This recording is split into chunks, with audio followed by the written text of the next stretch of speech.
So what frequency should I go to for the median?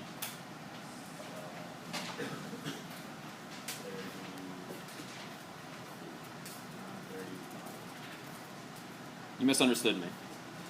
What value, what relative frequency here on the y-axis should I go to find the median? Which is? Yeah. So if you know percentiles, you can work with this plot, the cumulative frequency plot. Know that median is the 50th percentile and the other ones, okay? So if you want to find the median, go to 50% on the y-axis. And then, Andrew M., what should I do from there? Line it up with the center.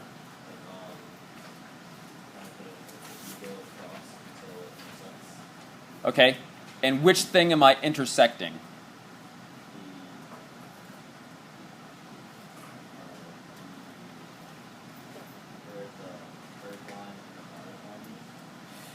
Just this curve. That's it. So the only thing that matters on this graph to answer the questions that I've asked you is this curve. This is the cumulative frequency plot, what I introduced to you yesterday.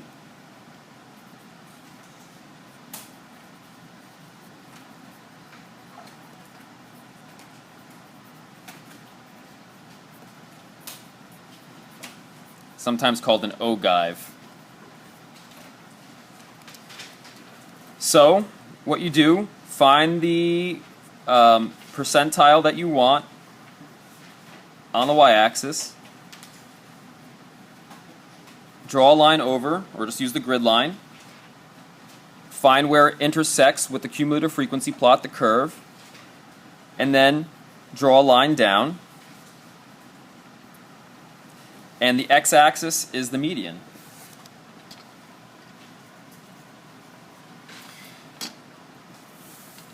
So, Andrew M., what would you say the median is?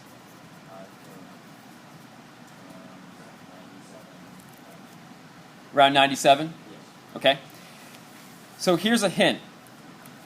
This distribution is symmetrical, or it's pretty symmetrical. And when you have symmetrical distributions, the median is equal to the mean.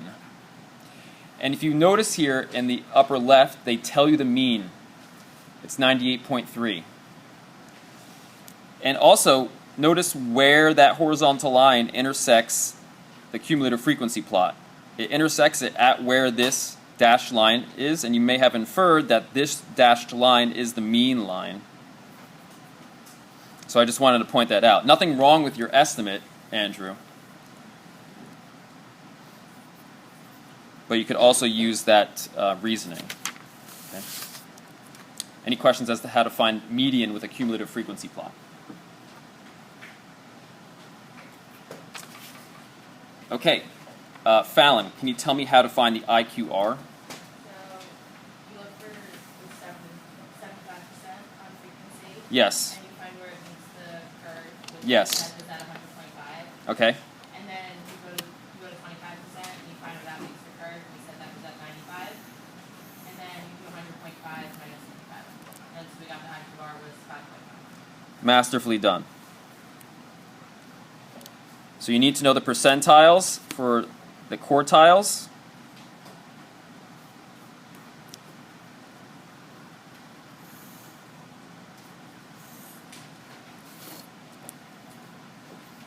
That's the Q3 percentile. This is the Q1 percentile. Then you need to read down from those intersection points. Fallon, did you say 95 for Q1? Yeah. Okay, so it looks like 95 milliamps for Q1.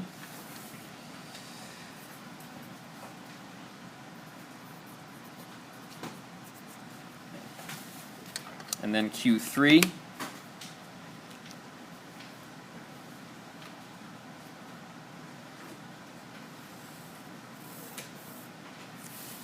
Looks like 100.5 milliamps.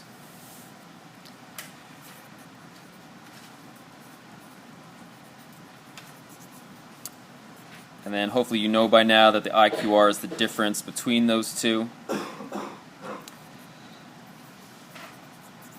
Okay. And Fallon, last question for you. Can you interpret IQR for me?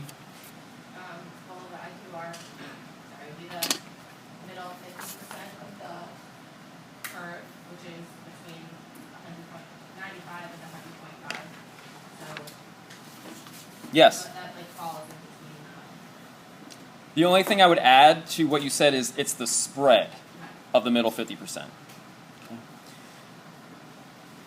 So just FYI, this is a histogram that consists of close to 1 million data, 991,257. I viewed a graph like this on a near daily basis at my old job. This is a power amplifier that went into an LG cell phone. All amplifiers draw power or draw current. We're measuring DC current here. In electronics, I is current. If you study transistors, C is collector. It's a part of a transistor. Q stands for quiescent, which is the Latin word for quiet.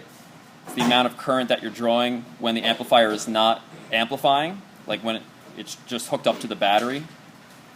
And in electronics, to bias a circuit means to apply a DC voltage to it. So we had a high bias and a low bias condition. And then the units here are milliamperes or milliamps. So I can tell from this that on average, for this part, these amplifiers draw 98.3 milliamps of current when they're not amplifying. The standard deviation is 3.7 milliamps. So Anthony asked yesterday, how could you use standard deviation? It's very easy. On average, my parts deviate by 3.7 milliamps from the mean. It gives me a measure of variation. Now, in the manufacturing world, what do you think I want this number to be? As small as possible. Ideally, 0. I want all my product to be exactly the same. I want every power amplifier I make to do exactly the same thing, perform exactly the same way. Okay? But that's not the reality. So I try to get this number as small as possible. Fail percentage, 0%. This is the percent of the 991,000 that is either below the lower specification limit, which is stated up here of 75 milliamps, and this is the lower specification limit line. So this is nice. You're receiving professional engineering training. And it's not just engineering. This could apply to a bunch of other disciplines as well. Anything that had a DC current below that is a failure, would not be shipped to the customer. And then everything that drew above 115 milliamps, which is here, so anything above here is a reject, would not be shipped to the customer. As you can see, our distribution is not going over the upper spec limit or below the lower spec limit, so it's no surprise that the fail percentage here is 0%. That's a beautiful thing. We don't want any parts to fail. CP stands for process capability. The higher the number, the better. 1.3 and higher is considered good. This is a measure of how much variability is in your process compared to how much variability exists between your spec limits. So the lower the variability in your process, the higher this process capability will be. So we use that as a performance metric. CPK is process capability index. It's similar to CP. The higher the number, the better. If it's 1.3 or higher, it's considered good. And this takes into consideration where the distribution is centered with respect to your specs. Okay, as you can see, this one is a little bit closer to the upper spec limit than the lower spec limit. We would like it to be a little bit closer to the lower spec limit, but it's still pretty good. This tells you how many data are below the plot, like how many are below 40 milliamps, none. There are also no parts that are above 150 milliamps. That would be nice to know. Number below spec, none. So not one of this close to 1 million parts drew less than 75 milliamps of current. However, we did have 42 failures on the high end. It's just that that is such a low percentage that when you round the fail percentage, you still get 0. Okay? What else? Anthony also asked yesterday about how you can tie percentage with standard deviation. There's something called the normal model. You'll study it in Chapter 6. This distribution can be modeled well with the normal model because it looks like a bell curve. And what you'll learn with the normal model is almost all of it is within 3 standard deviations of the mean.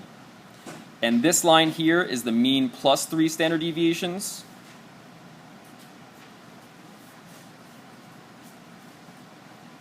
And this line here is the mean minus 3 standard deviations. And as you can see, virtually all of your product is within 3 standard deviations of the mean.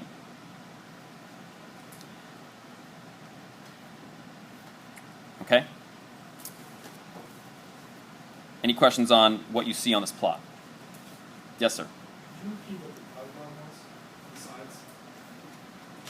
This, Yeah. this is the lower specification limit, and the other one is the upper specification limit.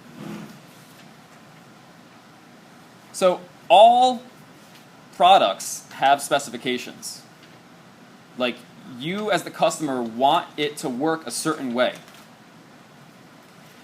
If you go to any electronics manufacturer, look up a part, it should have a data sheet. And on that data sheet should be a bunch of specs. For example, how much DC current does the part draw under a certain voltage condition? So for our application for this cell phone, the power amplifier was not allowed to draw more than 115 milliamps when it wasn't doing anything, like amplifying your voice to go out the antenna or anything like that. Okay? Any other questions regarding this? One last question I'll ask you, and knowledge of how to do this was allowed me to come to an answer before another engineer. So it's pretty powerful if you know statistics.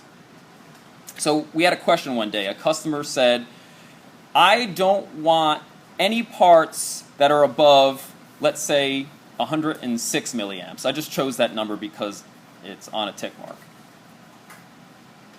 And let's say they're demanding, they don't want any parts above 106 milliamps. So one day my boss came to me and said, I need to know what our fail rate is going to be if we agree to the customer's demand.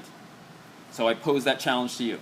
Customer comes in, says, I don't want anything higher than 106 milliamps. And then you have to decide how much of your part or product will no longer be able to go to that customer. Chris. It's about like 3%. Okay, it's about 3%. Tell us how you got that. What I did is at 106, I went up to the basically graph line, Yes. and I looked to see what value or what frequency it was at 106. So basically it's like a percentile sort of. So it's like around 97. Yes. That means 97% of the parts are below 106. The other 3% are above. Yes. So that means that only 3% of all the parts would be above that. Yes. Chris, I would hire you for my company. Okay.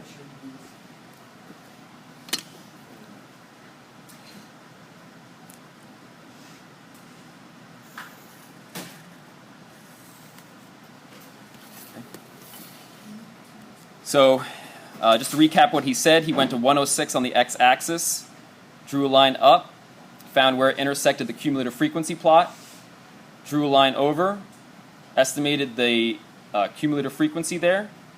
He estimated about 97%. You might come to a different estimate. That's the percent that's below 106.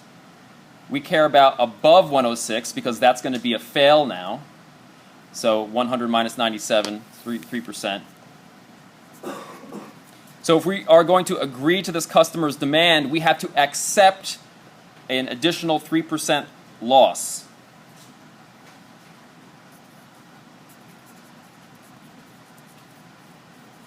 And then you figure out if that's acceptable to you.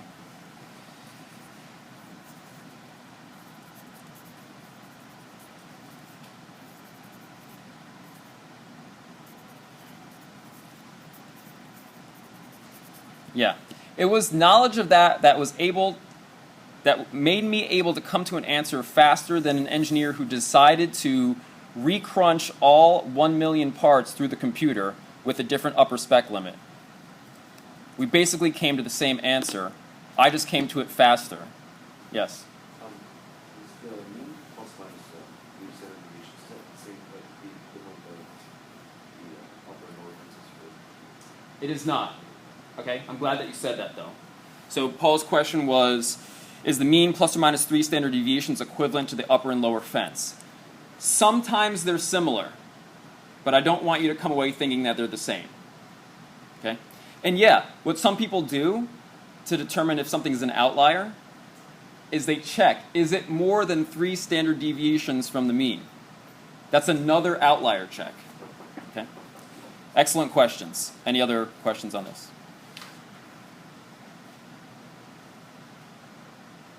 Okay.